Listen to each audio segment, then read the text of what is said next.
นั่งนอแฟน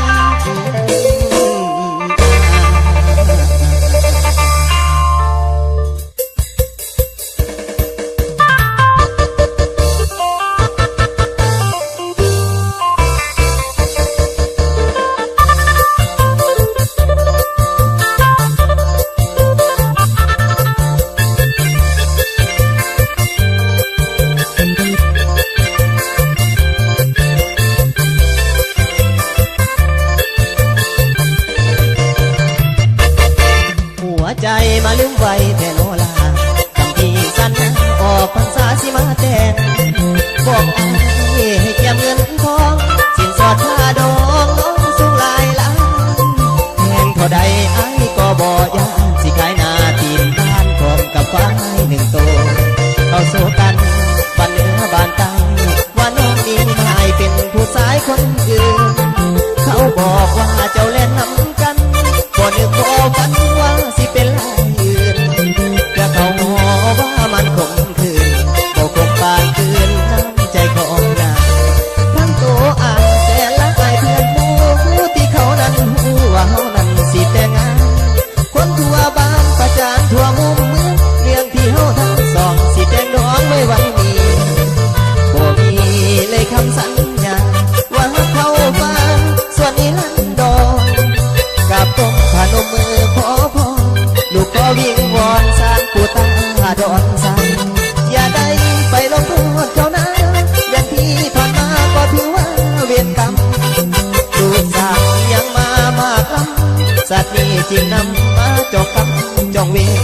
เห็นเขานั้นเดินน้ำกันเพียงคู่มูเขาหัวยอดเย้ยเต็มบ้านก็อย่าฟังเป็นพ่อห้างก็ได้แต่ดอกสิก็มองสาวใดต่อไปสิขอเว้น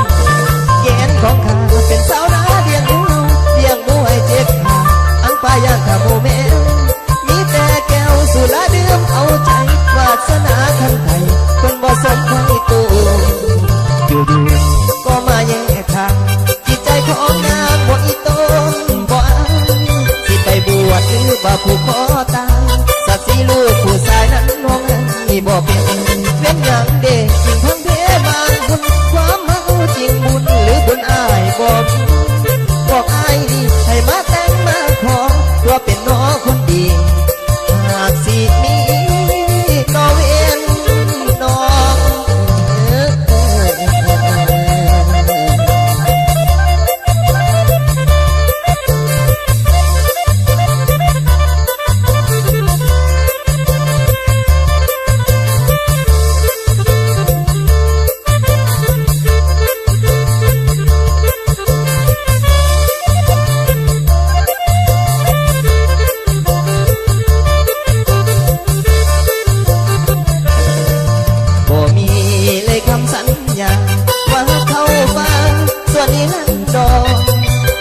ก้มพนมมือขอพร